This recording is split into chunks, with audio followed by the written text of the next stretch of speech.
Showbiz balita tayo sa labas ng bansa, BTS Jungkook nagparamdam miss na ang fans I'm doing well.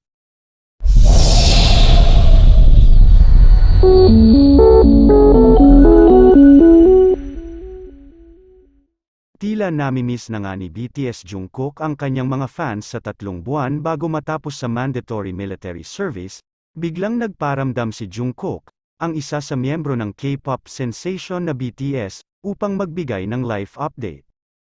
"Armies, are you guys doing well? I'm doing well," say ni Jungkook sa pamamagitan ng global fan communication platform na Weverse. Ayon sa BTS member, maliban sa military activities ay gumagawa rin siya ng mga ilang gawaing bahay katulad ng paglilinis at pagluluto. Patuloy niya, "I've also been cleaning even the silangs, I'm also cooking." Sa huli, inamin din niya na miss na niya ang kanyang fans. "It's mid-March already, I will update you again soon, I miss you guys a lot, salute," aniya. Sa June 11 na matatapos ang serbisyo ni Jungkook sa Army ng South Korea. Kung maaalala, noong December 12 nang inumpisahan niya ang enlistment kasama ang isa pang miyembro na si Jimin. December 11 naman nang sumabak sa military service sina RM at V. Si J-Hope ay sumalang noong April last year, si Suga ay noong nakaraang Setyembre at si Jin naman ay noon pang December 2022. Mukhang malapit-lapit nang matapos ang ilang BTS members na nakatakdang bumalik sa music industry sa taong 2025. Alam naman ng lahat na required talaga sa South Korea ang military service sa mga lalaki pagtungtong ng edad 18 hanggang 28. Samantala, kahit nasa serbisyo si Jungkook ay patuloy pa rin siyang lumalaban pagdating sa song charts. Katulad na lamang ng single niyang Standing Next to You, na 18 consecutive weeks nang nasa Billboard Hot 100. Gayun din ang kanyang album na Golden, sa Billboard 200 na record-breaking para sa isang K-pop solo artist.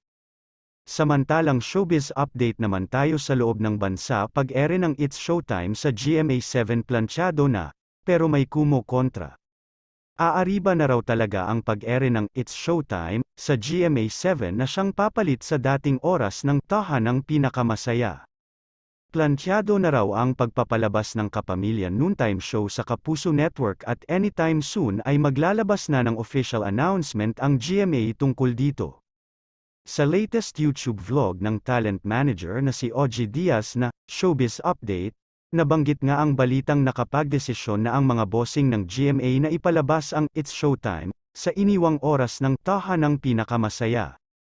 Ang Showtime, na ang hahalili sa tahanang pinakamasaya, oo, Diyos ko, ayan, and according to our source from GMA7 camp, antayin na lamang daw natin this week ang gaganaping MediaCon ng mga bossing ng GMA at ABS-CBN.